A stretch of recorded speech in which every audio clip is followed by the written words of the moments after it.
시청하시기 전에 구독과 좋아요 꼭 부탁드립니다. 감사합니다. 인간의 욕심은 어디까지일까요? 인간의 욕심이 가장 여실히 드러나는 것이 바로 보물섬 이야기일 것입니다. 그 중에서도 가장 대표적인 것 중에 하나인 야마시타 보물 이야기를 해볼까 합니다. 야마시타 보물은 일본 내에서만 떠돌던 이야기였습니다. 그런데 1992년 필리핀 전 대통령 마르코스의 부인 이멜다가 부정축제 혐의에 몰리는 과정에서 자신이 소유한 거액의 출처가 야마시타 근계라고 주장하면서 세계적인 관심을 불러일으켰습니다. 이멜다는 자신이 1945년 마르코스와 결혼할 당시 이미 야마시타 근계를 팔고 상태로 1960년대 필리핀이 어려울 때 팔로로 바꿔 국가 경제에 활용했다고 했습니다. 흥미롭게도 이멜다의 주장에 대해 필리핀 정부는 긍정도 부정도 하지 않았고 이에 필리핀 국민들에게는 그냥 진실로 받아들여지게 됩니다. 이후 필리핀 내에서는 보물찾기 붐이 일어났고 한수를 뒀던 필리핀 정부는 아예 보물찾기 관련 규정까지 만들었습니다. 공유지에서 발견되면 국가가 75%, 발굴자가 25%를 가지며 사유지의 경우에는 국가가 30%, 나머지는 발굴자와 지주가 가지는 형식입니다. 야마시타 보물은 일본군이 아시아 12국에서 약탈한 재물을 패전 직전 필리핀에 묻은 것을 말하는 것입니다. 그리고 야마시타라는 이름은 당시 필리핀 점령군 사령관이었던 야마시타 도모유키 중장의 이름에서 비롯된 것입니다. 일본 왕가는 1895년부터 1945년 사이 히로히토 일본 왕의 동생이 지츠부 야스히토의 책임하에 아시아 12개 나라로부터 수많은 금괴와 보물들을 약탈합니다.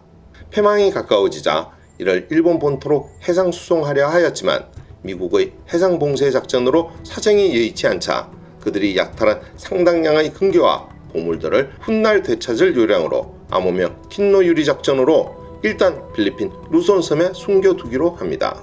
한편 야마시타는 잔존 부대를 필리핀 루손 섬으로 이동시켜 지연 작전을 펼칩니다.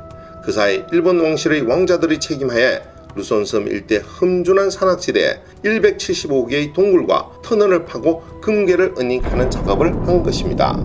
그리고 이에 동원된 사람들은 터널 8이라는 지하 보물창고에서 송별 파티를 벌이던 중 일본군 순회들이 터뜨린 다이너마이트 폭파로 생매장되었습니다. 제2차 세계대전의 전쟁 비밀 중 가장 깊숙이 감추어졌던 야마시타 보물에 관한 사실이 폭로될 수 있었던 것은 금괴 은닉을 책임졌던 히로히토 왕의 사촌 타케다 츠네요시 왕자의 시중을 들었던 필리핀 하인 벨 발모레즈가 생존했기 때문입니다. 교육 수준이 높았고 감상적인 면이 있던 이 왕자가 다이너마이트가 터지기 직전 터널 8에서 구해준 것입니다.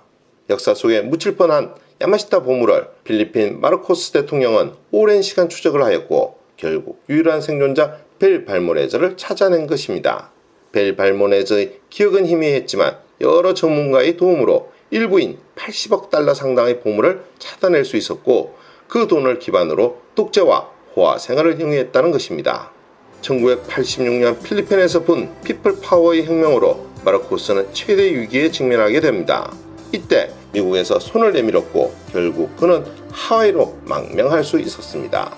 그 망명의 대가가 해외은행에 은닉해둔 은닉자금이며 이 은닉자금의 출처가 바로 야마시타 보물이라는 것입니다. 마르코스가 발견한 야마시타 보물의 가치는 80억 달러 수준이지만 일부에서는 아직도 발견되지 않은 보물의 가치가 최대 10조 달러에 이를 것이라고 주장하고 있습니다. 오늘의 이야기는 여기까지입니다. 더 좋은 이야기로 찾아뵐 수 있도록 구독과 좋아요 꼭 부탁드립니다. 알림 설정도 잊지 마시고요. 감사합니다.